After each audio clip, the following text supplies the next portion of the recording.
A Quiet Place, Número dos. It was directed by John Straczynski, and this movie really wanted to just pick off where they left off, like literally frame perfect. The bitches are like, and then like a year later they're like, all right, we can run freeze.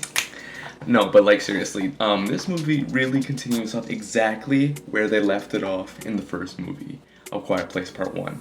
And they have a new baby that they're introducing as a character, and that's always fun, when you can't make any sound.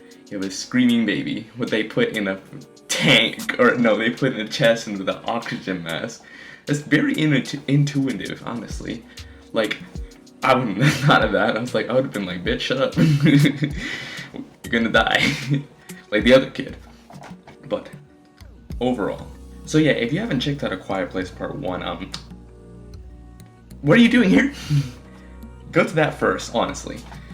I don't think I've made a review of it. I'm pretty sure there's a lot of people who have done it, so check that out first, 1 before 2. But if you're one of those weird people that like 2 first, here we go. So yeah, they do start exactly where they left off, but after a while, like walking and like, just like getting some places that I can't really say without spoiling, they do go back to day 1, a big flashback to when it all started, because you never really got to see like how it exactly fully started in the first movie. So I really like how they bring it back kind of to like prequel-ish before they start the second part. It really helps you get a better grasp, and literally helps movie theaters with their damn moving chairs, like, is so obviously made for that. I mean, fine, I'll give them credit. It's a good cinematography, but you can't tell me those movie theaters aren't like, oh yeah, here's some money, thanks for those scenes, so we can sell more of those moving chair things so we can get back in business. Which I like movie theaters, props to you. But I know your little game. Alright. So, after the flashback and whatever, it's like, they go and they're walking and they're trying to find this new place with their new weapon to stop the creatures. And it's like, it's a very smart weapon. I'm really, from how they figured it out in the first movie, it's like really good, But, I'm always reminded that this movie actually is like very simple. Like, they find a thing and they go to a place, They found this, they made this thing from their dad, and they're trying to go to this place. Like, for something so like stupidly simple, it's actually very well executed. Like, there isn't a dull moment. And also, do you think this is horror? A lot of people tell me this is a horror movie, but I really feel like it's just thriller. I don't really find this scary at all. Like, sure, there's jump scares, but like, I feel like thrillers have jump scares too. I don't really find it like too scary, like a horror movie per se. I think maybe you could get away with it saying it's a horror subgenre.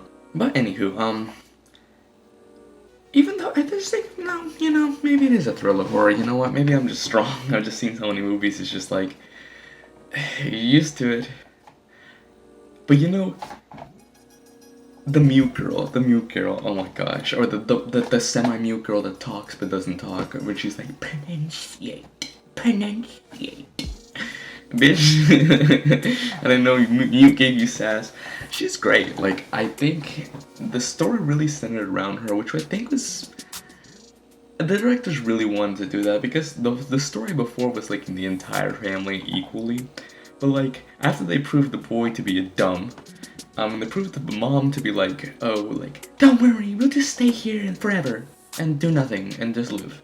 Like, no ambition at all. Like, I understand, like, mother protected children, but like, especially when they weren't really too welcomed by the man that they meet to stay in that place anyway. So it's like, bitch, she's acting like they're gonna stay, but like, they're not. So the kid has to do something. I just think it's dumb that the kid has to be like the one with all the brains. Oh, she's just like her father. It's just like her father. But, either way. It still has the same, like, Quiet Place Part 2 has the same problems that Quiet Place Part 1 has. I feel like people die unnecessarily sometimes. Like, very preventable. Very preventable. Less so in this one. See, it's less preventable in this one, but like still preventable. Like things where it's like they just killed him just to kill him, honestly, not because it was like too realistic.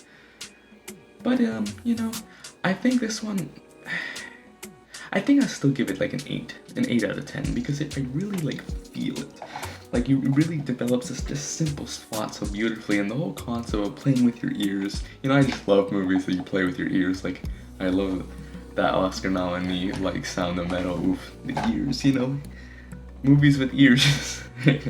That's, movies that play with your ears are always good, most of the time.